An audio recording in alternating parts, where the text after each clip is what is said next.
live from the Minnesota Bluegrass August Festival in Richmond, Minnesota. We are on site here. We just did a live taping of the show, which we're going to show in a couple weeks, but it is Friday, so it's time to cheers you. I hope you had a great week. Welcome to the Back Catalog Listening Party. My name is Mother Banjo, one of the hosts, and my son Stan also joining us for the festivities, and Anthony Ihrig. And can you hear me out there in Back Catalog land? I can. And what are you drinking today, Anthony? You know, we're going to Wisconsin for the New Glarus Moon Man Pale Ale. It's a delicious beer and the only one I could find in my bandmate's cooler. Thanks, Rich. And I might have a beer that came from the same cooler, just might. But it has this cool koozie that says "Wish you were beer." Oops, where are we? Where's the camera? There we are. All of you were beer. I see some comments. Hey, it's Connie from Richfield's already here. Well, all right. Great to see you, Connie. And we are really excited for today's show. So we're doing something a little bit different. Well, the drinking and the camaraderie is normal. That's what happens every week on the Back Catalog Listening Party. We cheers each other and end our week in fine fashion. But again, today we are in a remote location, and because we knew that the Wi-Fi might be a little interesting, and we thought we would do a best of show. So today we are sharing some of our favorite clips, or some clips from some of our favorite episodes of the past year, and we're really excited to share them with you. And Tony, maybe you want to set up this first one. Yeah, I sure will. But first, I just want to say hello to a couple other friends that are here. Joe, he's checking in with his Sierra Nevada from Minneapolis. Excellent. I love the torpedo. Is really great. Hey, Chris and Savage. Time to stay hydrated. With some Uda Pills brewing, of course, Chris. That's great. I'm so glad you're here on this special live episode. And Alan Hastings, happy Friday. Great to see you all. This is an experiment. We just wrapped up our first live taping of the show moments ago, which is going to broadcast in a couple weeks with bluegrass great Valerie Smith. And we're so excited to be trying this as well. We're both at the Minnesota Bluegrass and Old Time Music Association's big festival. And you're going to see things like tractors driving by, and there might be some weird noises. So that's why we set up these clips, which are from past shows that were kind of favorites of ours and favorites of our Patreon supporters as well. And the first clip that we wanted to share was from, I believe it was from Mary Cutrufello. Is that right? I think, yeah. If you have it in front of you, I think so. All right. I can.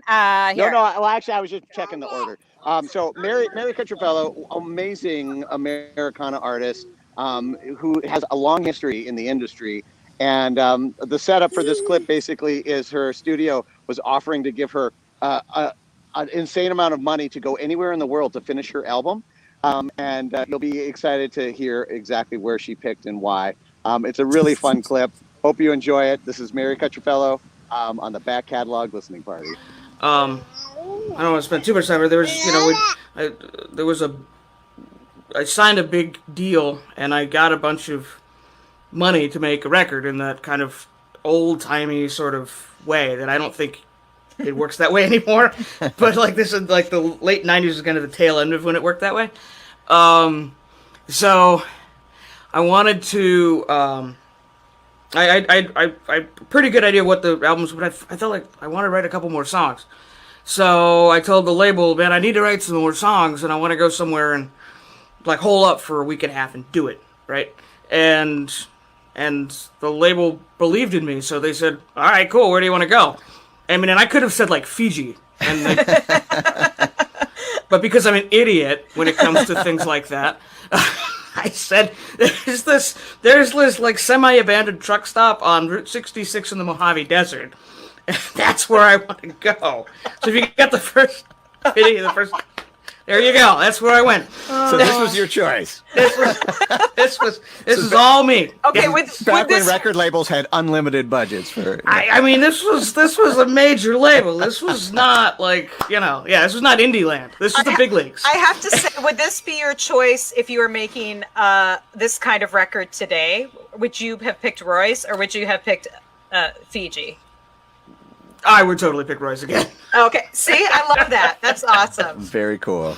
Yeah, because, I mean, my undergraduate degree is in American Studies, which is basically this in thesis form. and it was literally on the old Route 66, and so it had been bypassed by I-40, and it was just, I mean, it's beautiful out in the Mojave Desert if you like that kind of thing. And as you could tell, I mean, it's old-timey. It was still a going concern at the time. So, like, I had a little motel room, and then the cafe, actually, I got to get a cheeseburger for lunch and a cheeseburger for dinner. And, so it was... But at the same time, like, I was just left alone, And, cool. Yeah, and so I wrote, 4 songs in, 10 days. Wow. Which, for me, is a lot. I'm not, people call me the new Springsteen, but I was not Springsteen, and I was not prolific like Springsteen. So, I wrote these 4 songs, had a great time out there, being, letting my introvert flag fly, or not fly, as the case may be. Flying private. Yeah. Right. But no one can see it, yeah. Right. And then afterwards, I drive from there on to L.A., which is where we were making the record, and I remember sitting outside the L.A. Farmers Market playing the songs for my manager, and I wrote 4 songs. 3 of them made it onto that record. One of them I've recorded 3 times, and it's yet to make the cut, but it's not the song's fault. It's just... I think, as we'll see with some of the other stuff that I've done, it's when, making a record is you have to think about all 10 or 12 or whatever songs, and it's the song that got cut was a slower song, and it changed the tone of the entire record. I mean, we tried recording, we never really finished it, but we tried recording, and it just didn't fit with the rest of them, because it made it a different kind of record. Yeah. And, I mean, when I was making records in my bedroom as a kid, I was kind of thinking about that, and I was kind of validated to know that, no, actually, people really do think about it that way. Well, and you were kind enough to actually send us some little snippets of your original demos. Yeah. I think that is so fascinating, how it changes from bedroom to studio. For the first song that we're going to listen to, can we listen to the demo first? For all those that... Absolutely. And so we'll listen to a little bit of the demo first, and then we'll go from there. Sure. Awesome. All right, this is live at Roy's. Know about the fire in my heart, fever in my soul. There's voice that keeps saying there's a waste enough here. Well, I got lots to give, baby, and I ain't scared. Well, I don't know where I'm headed, but I know when I get there. Yeah, tonight's the night. Tonight's the night. Tonight's the night. Yeah. Awesome. Whoa! Here comes the original. Look out!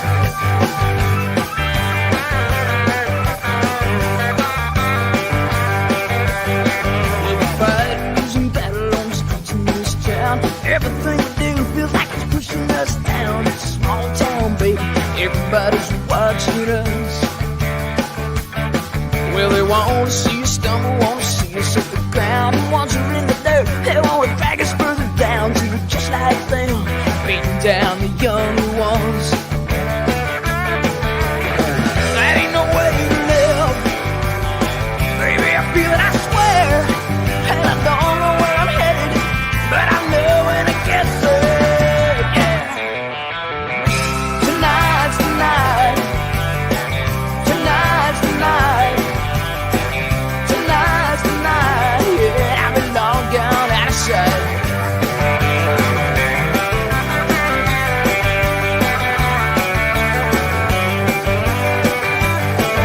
I've been looking at the railroad station downtown, southbound Miami. Don't even slow down, and no one wants to know about nothing going on around here. But I'm almost 22, I'm old enough to know about the fire in my heart and the fever in my soul, and the voice keeps saying, don't you waste another year. Well, I got lots to give,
town. Everything we do feels like it's pushing us down. Small town, baby, everybody's watching us. Well, I'm almost 22 and I'm old enough to know about the fire in my heart and the fever in my soul. And what's the cliche? Don't you waste another year, yeah. Tonight's the night. Tonight's the night. Tonight's the night. Yeah, I've been long gone outside. Tonight's the night. Yeah, tonight's the night. Tonight's the night. Yeah, tonight's the night. Tonight's the night. Oh, yeah, I've been long gone out of sight. It was right by the border, and I was there.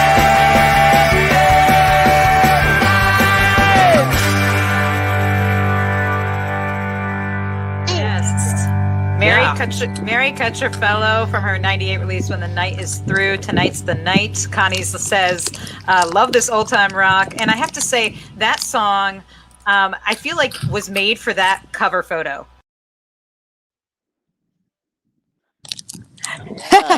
It sure was. Oh man, that was that whole episode. I mean, that's just a clip of the episode. But it's the conversation, the music was so great with Mary Cutrufello. That's why it made today's Best of Back Catalog Volume 1 episode today. We are broadcasting live from the Minnesota Bluegrass August Festival, which is why we're, Tony's wandering around the hillside near the campsites. My son and I are here eating goldfish, and we are excited to share these clips with you. And it's great to see you in the comments. If you are tuned in, if you have memories of the show that you want to share, or just thoughts about some of your other favorite episodes, we'd love to hear them, because this is just Volume 1. We're definitely going to do more of these in the future, because a lot of folks miss some of these episodes. Something I wanted to say, Ellen, I feel like it was this episode, which is early on, like episode 7 or whatever, that where I felt like we were onto something. Like when Mary uploaded all these photos and had all these stories, we had no idea what the artist would want to do with their old albums, and she wanted to tell these stories visually, and she had prepared. She did a lot of preparation, and that's when we knew that it would mean a lot, to artists to be able to come and do it. And I remember after this episode thinking, all right, we're in it for this for the long haul with the back catalog. Yeah, and Tony had this great vision for this show when he called me about a week into the shutdown, of like this idea to reconnect with our musician friends and do this show as a coping mechanism. And Tony's absolutely right. It was around this time we felt like we hit our stride, and we had great guests before that, but we felt like we started to a little bit get to know what we were doing, and also again figure out that this was something we wanted to continue. And we want to take this time to thank some of our most faithful listeners are out there in the comments, and we just want to thank you all and all our Patreon supporters for enabling us to continue this, even as gigs come back, even while we're here at the Bluegrass Festival, continuing the show because you like it and support it and get something out of it. And I would say that if you are interested in those images, by the way, that Tony was mentioning, a lot of these episodes, if you missed the live show, or you just want to go back and just look at some of the photos or some of the links, we put them all on the website. Tony spends a lot of time archiving all that stuff. So not only can you check out the episodes on our website, but you can also see those photos when we have them, when we have permission to share them. That's backcataloglisteningparty.com that you can do that. And if you want to know, like, when during the pandemic it was shot, we were just talking about this. Just look at our hair. You can look at our hair and lack of haircuts, or the studio setup. I feel like we've kind of evolved over the years or months. Definitely. Maybe the lighting gets a little better. Maybe. Yeah. Yeah. Today we have the natural lighting though here in beautiful El Rancho Mañana in Richmond, Minnesota, where we're here at the Bluegrass Festival. We're gonna get to that next clip, which I think is the Okee Dokee Brothers. Is that right, Tony? Yes.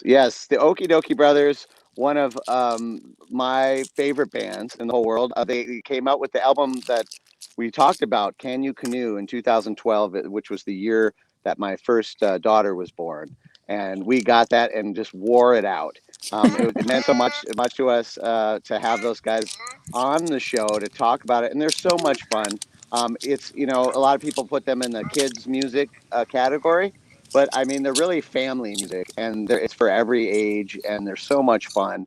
And we got to talking on that episode about the recording process. One thing I'm always interested in, how did you record it? Were you, in the same room having a good time, isolated, that kind of stuff? And as we began discussing that, it came out that they recorded in some interesting spaces in the studio that they were in, it was one of my favorite moments during the show. So I thought it'd be a fun one to do. So we're gonna take a look back at the Okee Dokee Brothers episode here on the Back Catalog Listening Party. Speaking of the studio, something we'd like to ask a lot of to our guests is a little bit about the recording. Where was it recorded? Who recorded it? Any kind of fun adventures that may have happened in the studio? Yeah, definitely. So this was our first album that we recorded with our buddy who's produced all of our albums since. His name is Dean Jones, and he's in the kids' music world. He's a producer, does a lot of different music, and he has just this hay bale walled studio in Rosendale, New York, which is just up in the Catskills. And it's just a one-room studio, super simple, and the bathroom's right outside there. It's I think we actually have a picture here. Oh, right. The bathroom's actually integrated into the studio. Yeah, when you said one room, don't forget the isolation booth is an outhouse. All right, guys. This is a picture you don't see every day. Did this make the album insert? I don't know. Oh, I wish. But this is where we go if we have to kind of isolate. Sometimes one musician. Is that what they call it now? When we have to isolate. The good thing is we can both play at the same time on this one. Yeah, it's a two-seater. Okay, it's a family show. I'm going to leave it at that. That is fantastic, you guys. And what was the acoustics like in that room? It looks like a lot of wood. You got probably actually have some good natural reverb. It's a fancy outhouse, I will say.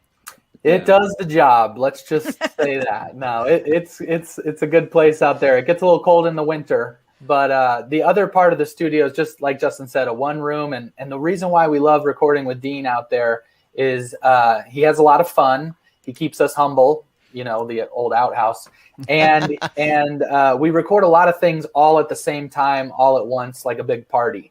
So we'll invite studio musicians over who live in the town that Dean's friends with. And instead of kind of doing track by track vocals and instruments, sometimes we do that. But most of the time we just try to capture a big party and a good old time.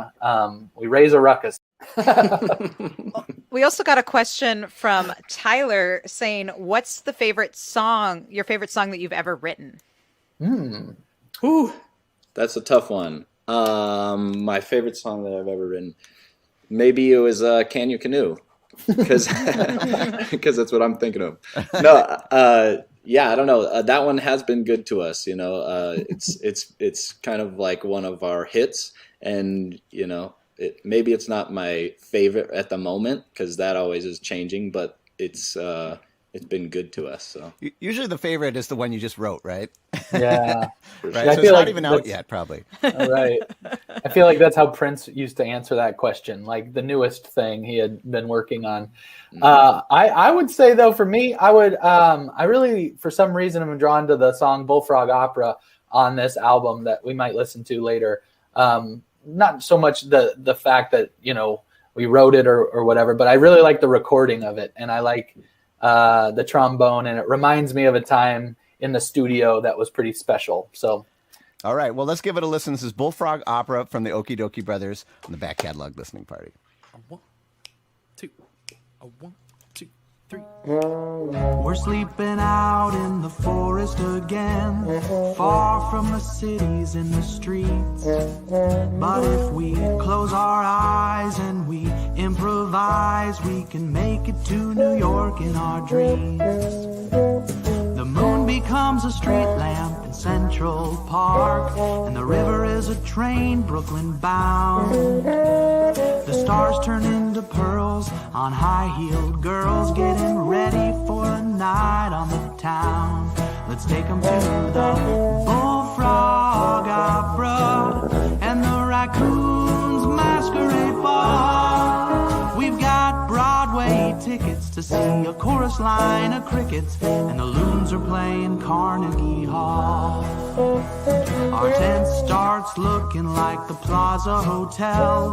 Tonight we'll sleep like we're rich. The trees grow to equate the size of the Empire State, and the trail becomes the Triborough Bridge. We're sitting front row at Nature Symphony show, with the winds, the reeds, and the streams. We wait for the piano to cue the soprano, 'cause it's not over till the fat lady sings. She's singing in the bullfrog opera and the raccoons masquerade ball. We've got Broadway tickets to see a chorus line of crickets, and the loons are playing Carnegie Hall.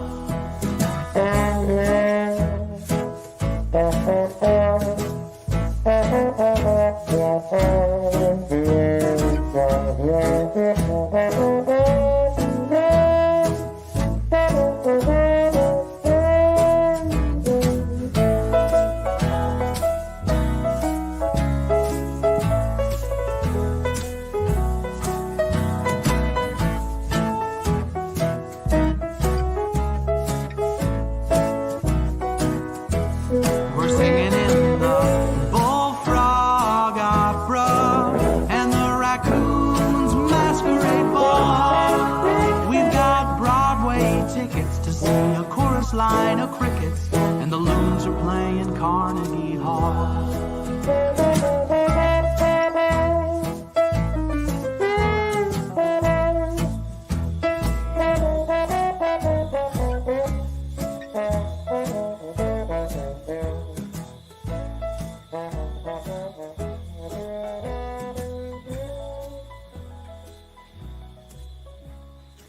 All right, the Okee Dokee Brothers here on the back catalog listening party with Bullfrog Opera from their album Can You Canoe?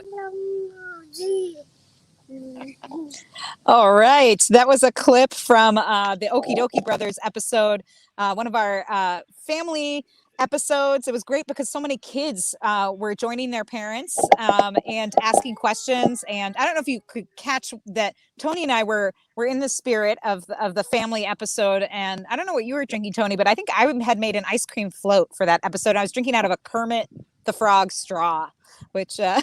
I had one of those Capri Sun, juice bags. Nice. Which, it's kind of classic from the childhood, and it was great. A lot of people got into that spirit for the show, and that was just such a great episode. Really fun stuff. And if you just tuned to Back Catalog Listening Party, this is the show where we revisit old records, invite guest artists on to talk about their older recordings, answer your questions live online. And today, because Tony and I are at the Minnesota Bluegrass August Festival, we knew we wouldn't necessarily be able to have the quiet space and opportunity to host a normal show. So we thought we would put together this best of episode with clips from some of our favorite episodes of the last year and a half. And so far we've heard from Mary Cutrufello, great kind of folk rock singer-songwriter, and the Okee Dokee Brothers doing kind of their folk bluegrass thing for kids. And I think the next episode is Eliza Gilkyson, maybe? Oh, this is my favorite story so far. I don't know why. I think it's because it took me by surprise. Like, something that I learned early on in the show is that I had to stop pretending that I knew all the artist material. I felt at first like, well, I better be like, oh yes, I'm familiar with your catalog and all your songs. But I always ended up looking kind of like an idiot depending on the questions I asked. So usually my role is like, I've never heard this before. That's interesting. And this song is definitely one I had not heard before, because Eliza talks about a very unique instrument that she adds to this song, and I couldn't quite wrap my head around it until we actually heard her performing on said instrument, and you're going to see my reaction during the song, which it was so much fun to hear about it and to listen back to it, and I hope you all enjoy this as well. We're going to dive back to our episode of Eliza Gilkyson here on the Back Catalog Listening Party. I played a lot of stuff. I even played my Mattel. I had a toy guitar a Mattel toy guitar that you can just, it has like 5 preset riffs. And I figured out a way to tune the track and do a complete guitar solo on that Mattel toy guitar. And That's so cool. I was in my, breakup apartment building, and I was just so miserable, and I was smoking cigarettes, and I was just a mess. And my daughter was in the apartment right below mine. And so late at night, I would just be in my studio, which is right above their apartment, and I'd be like writing all these songs and recording them on this 8-track. And at one point, I get this phone call at 2 a.m. Mom, just quit stomping your foot. Wow. And let's try and squeeze in that one more song. We have Engineer Bill, if you want to play a good short one, and that's the one where I played the Mattel guitar. Yeah, I'm so excited about this. My first and only electric guitar solo. Well, a toy guitar solo. Explain again how exactly you put it together.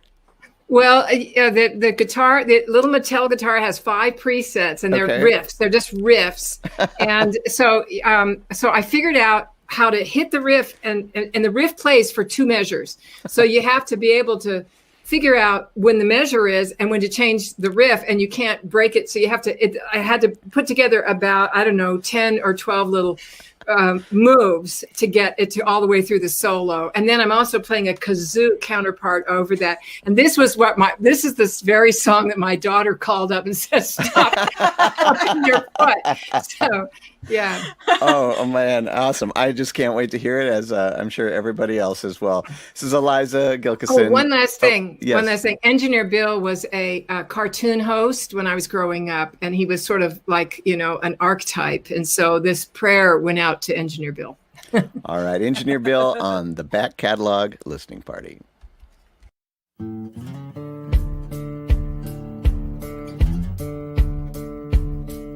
Won't you carry me through troubling times? Won't you fill my sail? Won't you blow my mind? Put me on the path of my railroad car. Won't you make me laugh about the way things are? Won't you carry me through my soul's dark night? Won't you shine my way with your big headlight? Won't you lift me up when I shiver and shake? Won't you change my luck? Won't you give me a break? Give me all your love. Give me all your love. Give me all your love. Won't you carry me? Try to save me. Be my sugar daddy. Be my honey baby. Won't you be my lover? Be my loyal fan. Be my heavenly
Oh, I'm so glad.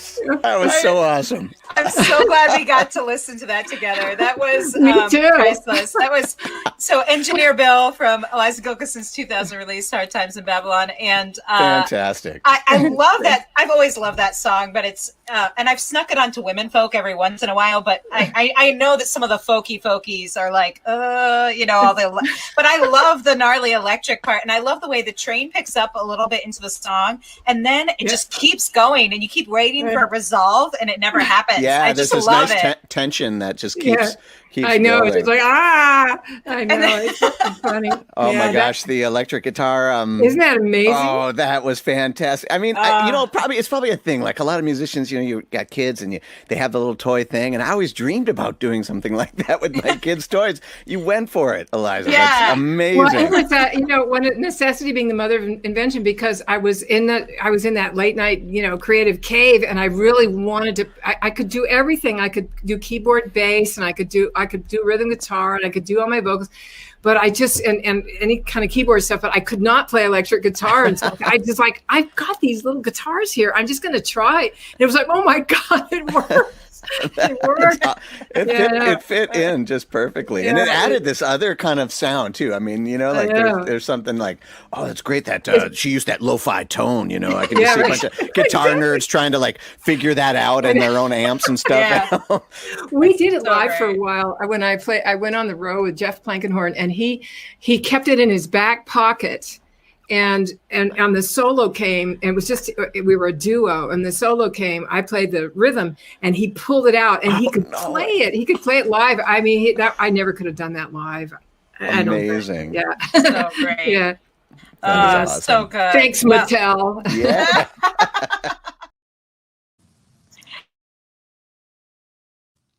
And that was a clip from Eliza Gilkyson's appearance on the Back Catalog Listening Party that aired almost a year ago. And one of our favorite clips, one of our favorite guests here. And today we are doing a best of episode. We're live from the Minnesota Bluegrass August Festival. My son Stan is here. And Tony, where are you? I'm here. Where's Tony? I swear I'm here. Oh my gosh, we're within 6 feet of each other. High five. We're in the same frame now. My phone decided that I was out of data. So I'll just be joining you here on on the screen.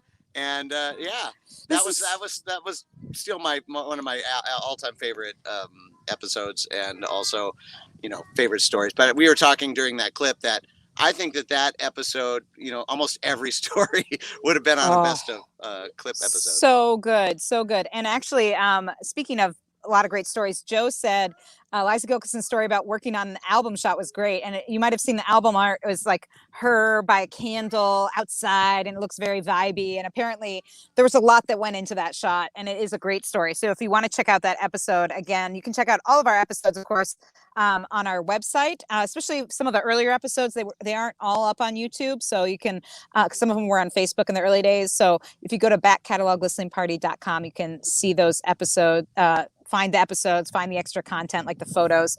Bev from Minneapolis says, loving the show today. So fun. It is fun. It is fun to look back. And also some of these maybe you missed, you know, the live version, or you just kind of forgot about these great stories and moments that we shared together, because this was been a year and a half. You know, and there were some amazing stories and songs we got to hear. Yeah, really, really great stuff. And if you have thoughts or comments about some of your favorite episodes or moments on the show, feel free to throw them in the comments, or just tell us what you're up to.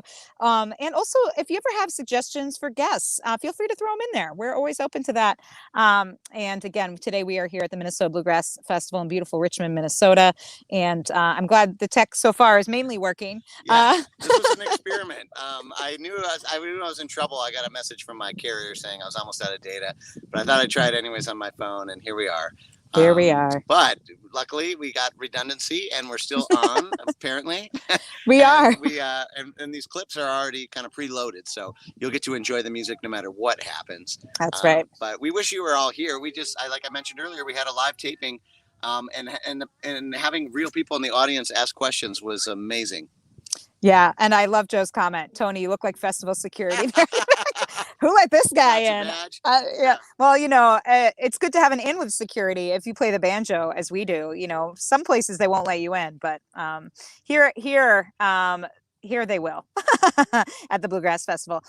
So this next clip we have is this is the Suzzy Roche clip, right? Yeah, and I would say, this, I don't know about you, but this entire episode was one of the most heartfelt episodes, and it took me by surprise. I didn't know when we started doing this particular episode that we were not going to be talking about Suzzy's work.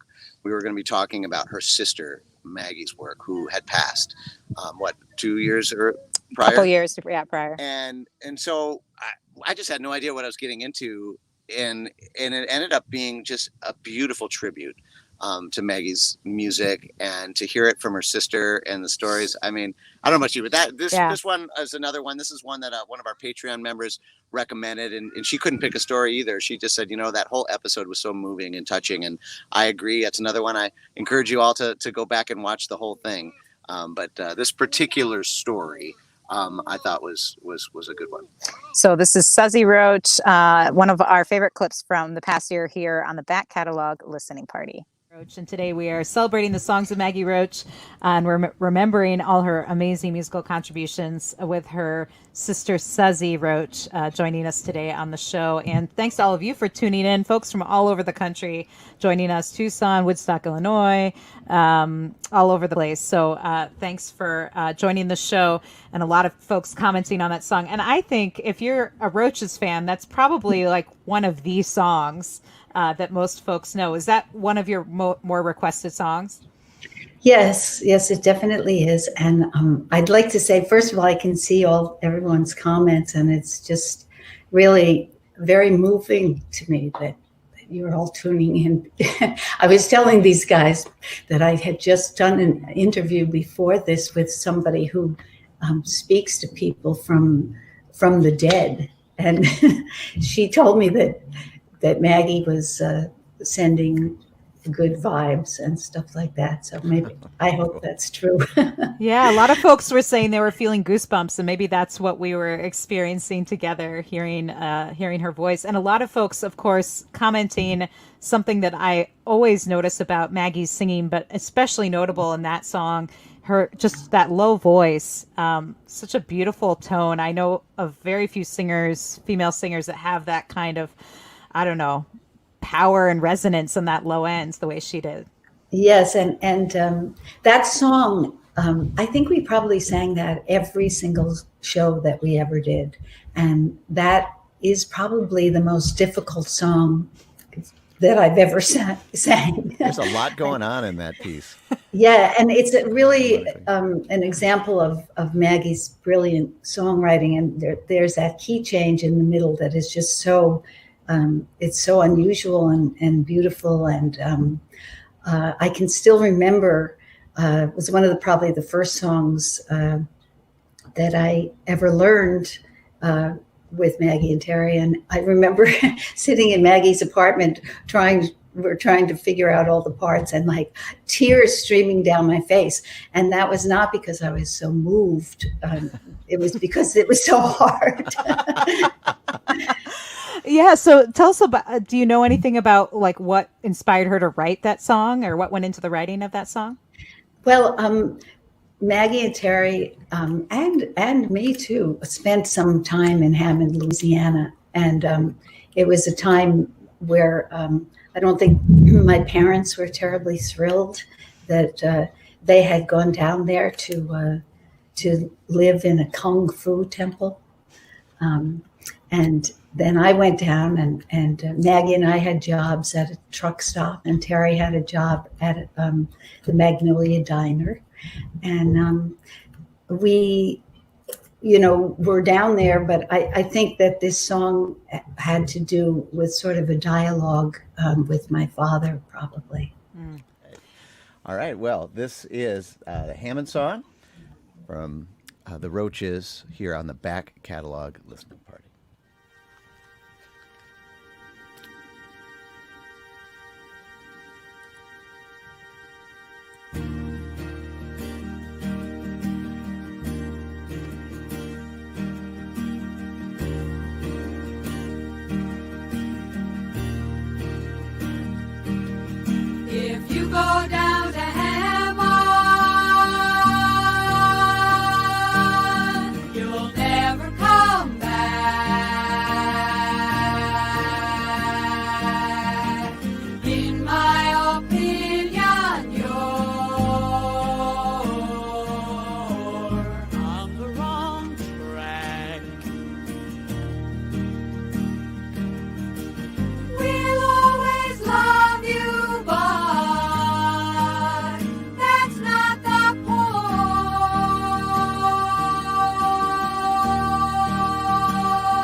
Come on, you're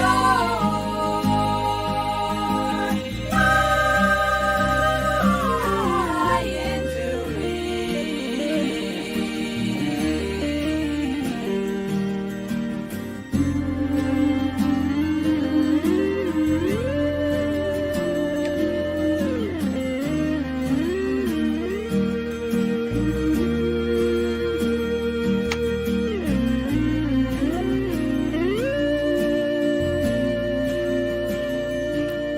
Well, I went down to Hammer. I did as I pleased. I ain't the only one. Got the only one. Got the only one. Why don't you face the facts, you old upstart?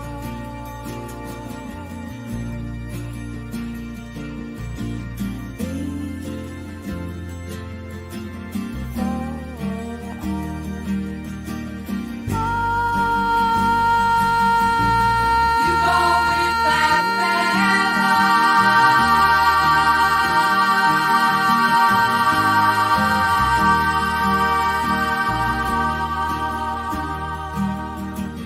You'd be okay if you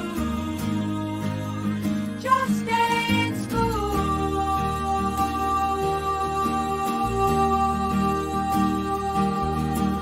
Don't be a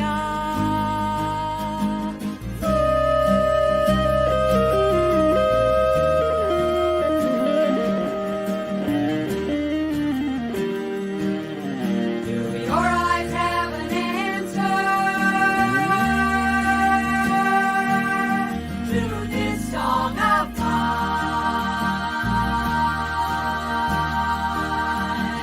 They say we meet again on down the line.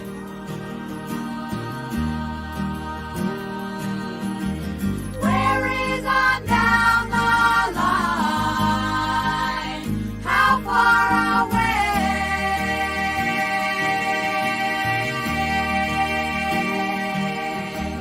Tell me,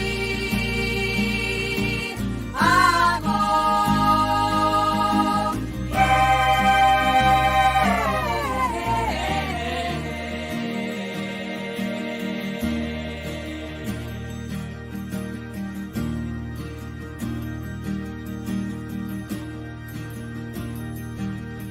If you go down to Hammond,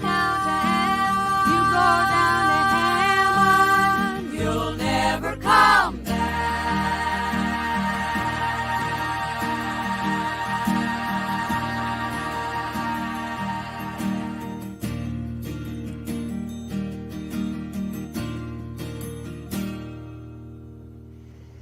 Oh yeah, the Roaches with Hammond's song, written by Maggie Roche, and today we. And that was Suzzy Roche, one of our favorite guests from the past year. It was a tribute show to her late sister, Maggie Roche of the Roaches. And we had such a great time talking with her and her daughter, who was also a guest, Lucy Wainwright Roche. Another really great episode. So you can check those out at backcataloglisteningparty.com. My name is Mother Banjo, one of your hosts for the show. And Speaking of great guests, one of our favorite episodes was with this gentleman right here that we found at the Minnesota Bluegrass Festival, Mr. Chris Silver. all right. This is what happens here at the festival. You just bump into celebrities left and right, you know. I think we stole your hill, right? Is this where you camp? Yeah, no, it's not. I haven't laid claim to the hill yet. You're not king of the hill yet.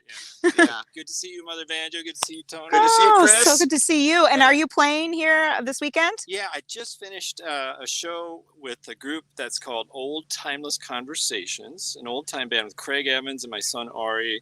And we stole it from the High 48's Rich Casey. Oh, yeah. Yes, we're drinking Rich's beer right now. All right. Oh, thanks, awesome. Rich. Thanks, Rich. Yeah. That's good. Is that Spotted Cow? Yeah, or New Glarus. Yeah. Nice.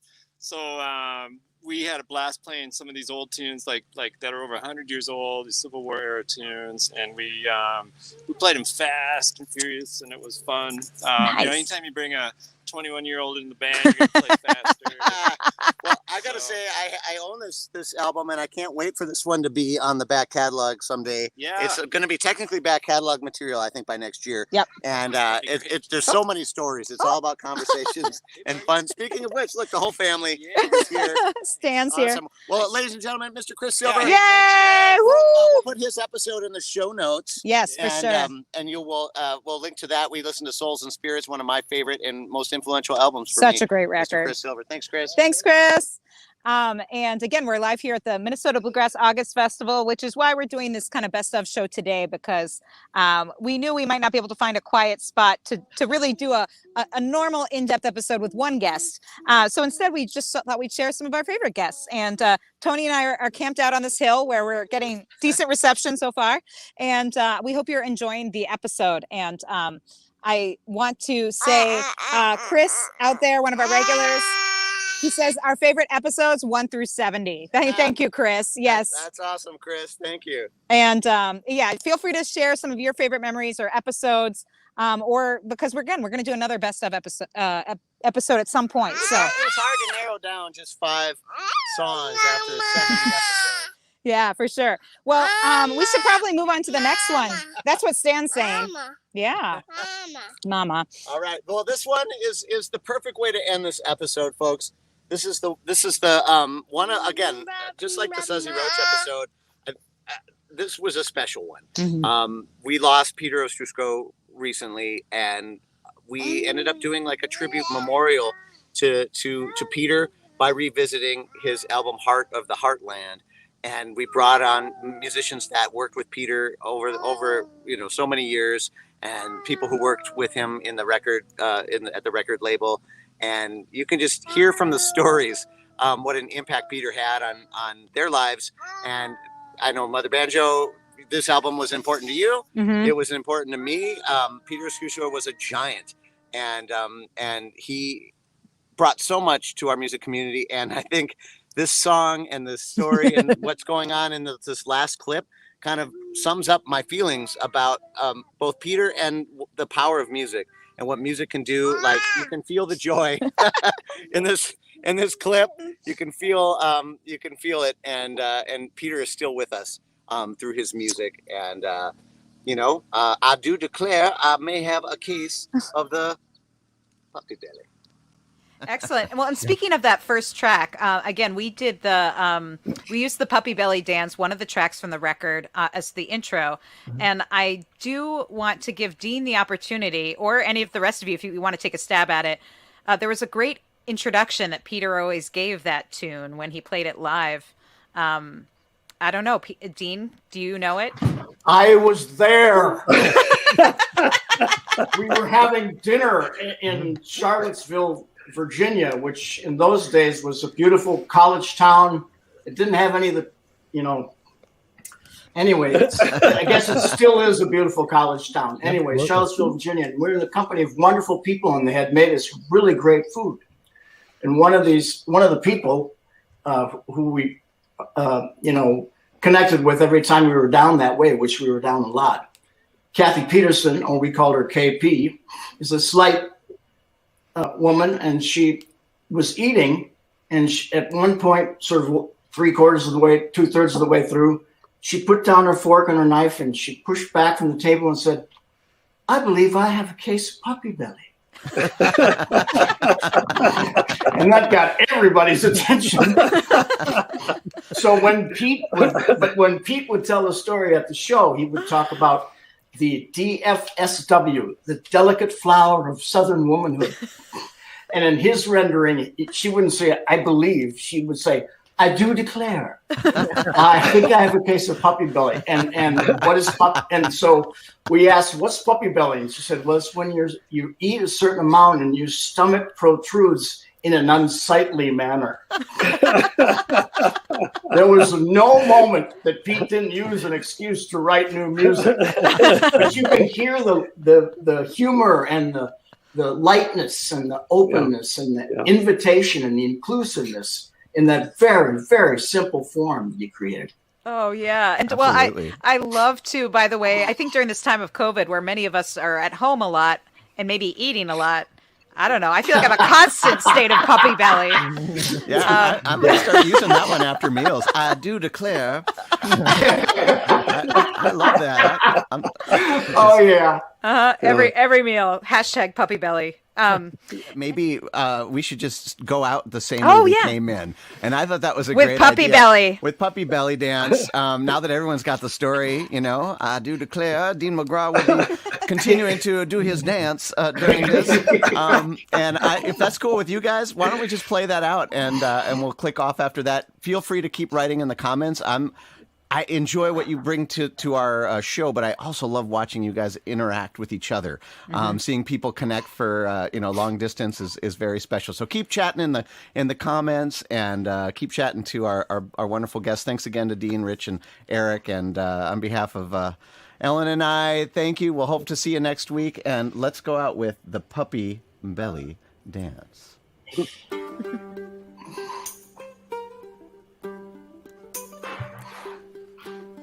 And like the Cherish the Ladies episode, maybe we should just keep the mics hot. And if you want to, no, I'm serious. Yeah. We had a recent episode where we just kept talking over the last song. And so if anybody wants to say anything about what you're hearing, Rich, I'll say something. When I was on the road with Pete, we ate a lot of food. And I could almost watch my stomach crawl when I was sitting down in the car, watch my stomach crawl across towards my knees.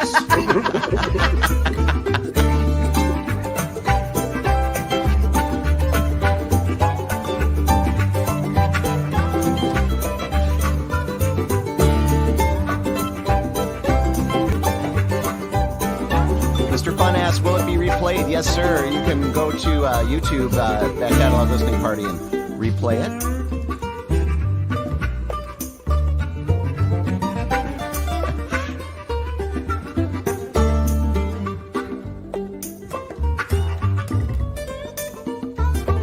This is the four-way. Bass, harmonica, guitar, and mandolin. Yeah. Now it's like a real show. We're talking over the music. I love it. This tune shows the funky side of Peter. I love this. Remind me again who was on harmonica? Bruce Curnow. The Creeper. Bruce Curnow, the Creeper.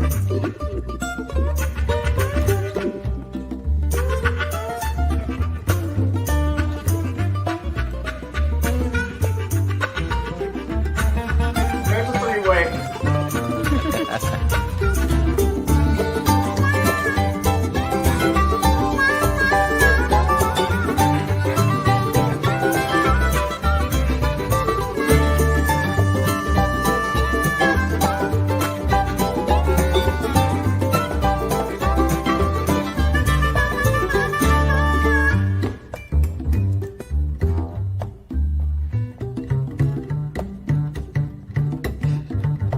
Gordy Johnson. Yeah. My belly doesn't sound this funky.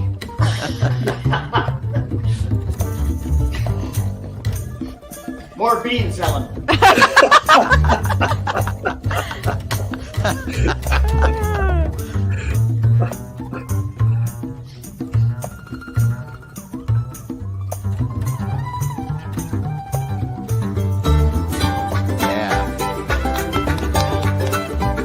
Clap for the bass solo. I don't care if it's on or anything. You gotta... Watch out, there might be a drum solo. Oh, there it is.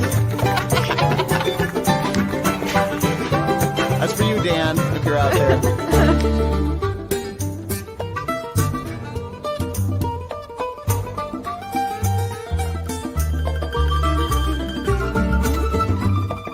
We're in the playground.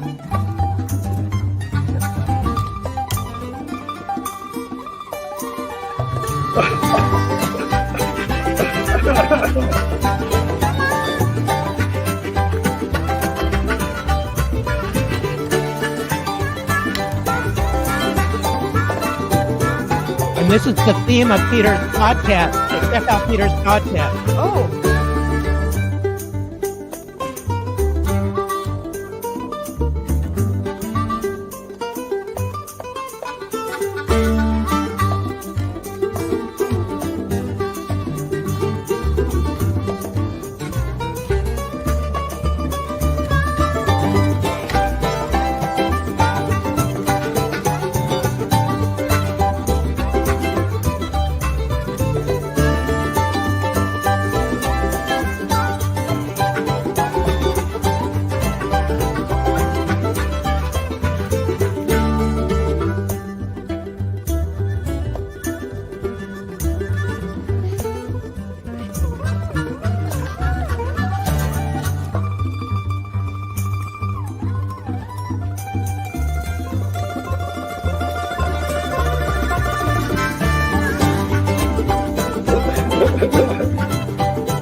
All right.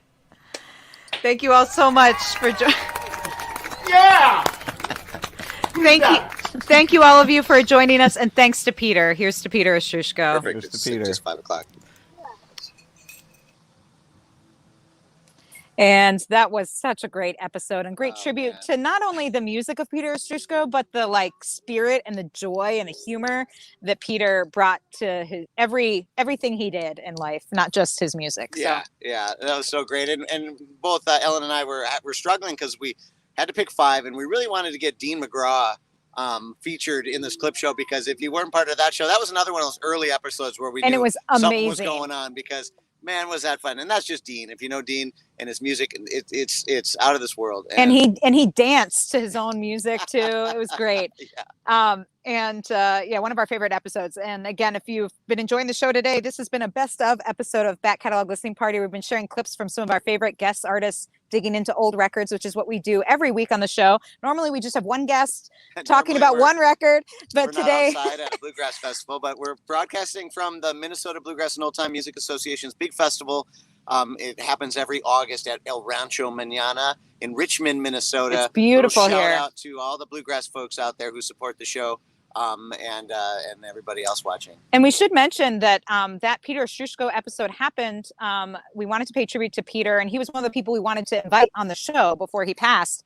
And when he passed, we mentioned, we're like, oh, if we had had a chance, we would have wanted him to talk about Heart of the Heartland. And Anne, one of our Patreon supporters, actually suggested we do a tribute episode. So we did. So we really appreciate all our Patreon people who make this show possible and give us great feedback and ideas. And some of you actually voted on your favorite episodes for today's best of show. Great suggestions. So we want to thank you, Penny, Ann, Alinda, Bevan, Connie, Vaughn, Alan, Chris, Alex, Becky, Galen, Peggy, Joe, Jim, Beverly, John, Fred, Tim, Sarah, David, Jocelyn, and Court, and maybe you. You can join the Patreon and support us, and we would love that. But mainly, thank you for being here. Yeah, thanks for hanging out with us. It's been such a fun episode. It has. And again, next week we have, if you like string band music, Sprig of That. They're this young trio, such cool music, and it's interesting spin because they have some really interesting percussion with their string band music. So fiddle, guitar, and tabla. So cool. It really is an amazing band, and they're doing really great stuff, and I know you're gonna love it. That's next week. And again, you can subscribe to our YouTube channel, give it the thumbs up, and we are giving you the thumbs up because we're really happy to be here. And again, although the tab on the bottom says Mother Banjo, it's Mother Banjo and Anthony. Yep, Anthony technologically challenged today, but we made it through, and this was a ton of fun. Thank you so much for joining us. Yeah, and we'll see you next week. Yeah, The take Back care. Catalog Listening Party. Cheers.